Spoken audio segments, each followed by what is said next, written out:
പാർട്ടിയിൽ പ്രഫുൽ പട്ടേലിന്റെ പദവി എന്താണെന്ന് മന്ത്രി എ കെ ശശീന്ദ്രൻ. ഇല്ലാത്ത പദവിയുടെ പേരിൽ അധികാരം പ്രയോഗിക്കാൻ പ്രഫുൽ പട്ടേലിന് കഴിയില്ല. വിശ്വസിക്കുന്ന പാർട്ടിയുടെ ഭരണഘടന വായിക്കണം. ഇത് പ്രകാരം പാർട്ടിയിൽ വർക്കിംഗ് പ്രസിഡന്റ് സ്ഥാനമില്ല. അദ്ദേഹം രാജാവല്ല. കത്ത് ഗൗരവത്തിൽ എടുക്കുന്നില്ല. കത്തിനെ എങ്ങനെ നേരിടണമെന്നതിൽ നിയമോപദേശം തേടുമെന്നും എ കെ ശശീന്ദ്രൻ പറഞ്ഞു. ഷബീർ ഉമർ ചേരുന്നുണ്ട്. ഷബീർ, എന്താണ് മന്ത്രിയുടെ പ്രതികരണം? അമൃത, NCPയിൽ കഴിഞ്ഞ കുറെ കാലമായി നിലനിൽക്കുന്ന തർക്കത്തിന്റെ ഭാഗമായാണ് കേരളത്തിലെ 2 MLA-മാർക്ക് NCP ദേശീയ നേതൃത്വം അജിത് പവാർ പക്ഷം കത്ത് നൽകുന്നത്. MLA സ്ഥാനം രാജിവെക്കണം, ഒപ്പം തന്നെ അച്ചടക്ക നടപടി സ്വീകരിക്കുന്നു. ശരത് പവാറിനൊപ്പം നിലനിൽക്കൊള്ളുന്നതിനാണ് ഈ നടപടി എന്നും കാണിച്ചാണ് NCP അജിത് പവാർ പക്ഷം വർക്കിംഗ് പ്രസിഡന്റ് ആയിട്ടുള്ള പ്രഫുൽ പട്ടേൽ മന്ത്രി എ കെ ശശീന്ദ്രനും ഒപ്പം തന്നെ തോമസ് കെ തോമസ് MLA-ക്കും കത്തയക്കുന്നത്. ഈ കത്തിലാണ് എ കെ ശശീന്ദ്രന്റെ മറുപടി വന്നിരിക്കുന്നത്. ഈ കത്ത് ഗൗരവത്തിലെടുക്കുന്നില്ല, അതിനെ പരിഗണിക്കുന്നില്ല. ആ നിലയ്ക്കൊരു അച്ചടക്ക നടപടി സ്വീകരിക്കാനോ ഇത്തരത്തിലൊരു നിർദ്ദേശം നൽകാനോ പ്രഫുൽ പട്ടേലിന് അധികാരമില്ല എന്നാണ് എ കെ ശശീന്ദ്രന്റെ മറുപടി.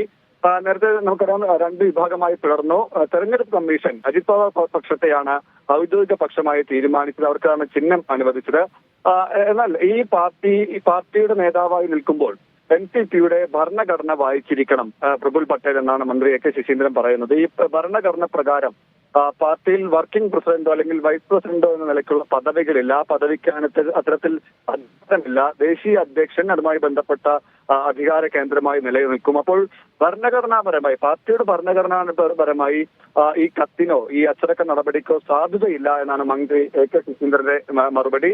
ഒപ്പം തന്നെ ഈ കത്ത് ലഭിച്ച പശ്ചാത്തലത്തിൽ ആ കത്തിനെ എങ്ങനെ നേരിടണമെന്ന് സംബന്ധിച്ച് നിയമോപദേശം തേടും. പ്രത്യേകിച്ച് ഈ അജിത് പവാർ പക്ഷം ശരത് പവാർ പക്ഷം തർക്കം ഇപ്പോഴും തുടരുകയാണ്. സുപ്രീം കോടതിയിൽ ഈ തെരഞ്ഞെടുപ്പ് കമ്മീഷന്റെ നടപടിയെ ഔദ്യോഗിക പക്ഷമായി തെരഞ്ഞെടുത്ത നടപടിയെ ചോദ്യം ചെയ്ത് ശരത് പവാർ പക്ഷം സുപ്രീം കോടതിയെ സമീപിച്ചിട്ടുണ്ട്. അപ്പോൾ സുപ്രീം കോടതിയിൽ ഈ ഹർജി ഫയലിൽ സ്വീകരിച്ചിട്ടുണ്ട്. ഹർജി തീരുമാനമാകുന്നത് വരേക്കും ഒരു പക്ഷം ഔദ്യോഗിക പക്ഷമാണെന്ന് അവകാശപ്പെടാൻ കഴിയില്ല എന്നുമാണ് എ കെ ശശീന്ദ്രൻ പറയുന്നത്. ഈ പശ്ചാത്തലത്തിൽ കൂടി എന്ത് ചെയ്യണമെന്നതിൽ നിയമോപദേശം തേടുമെന്നുമാണ് മന്ത്രി എ കെ ശശീന്ദ്രന്റെ മറുപടി. അമൃത.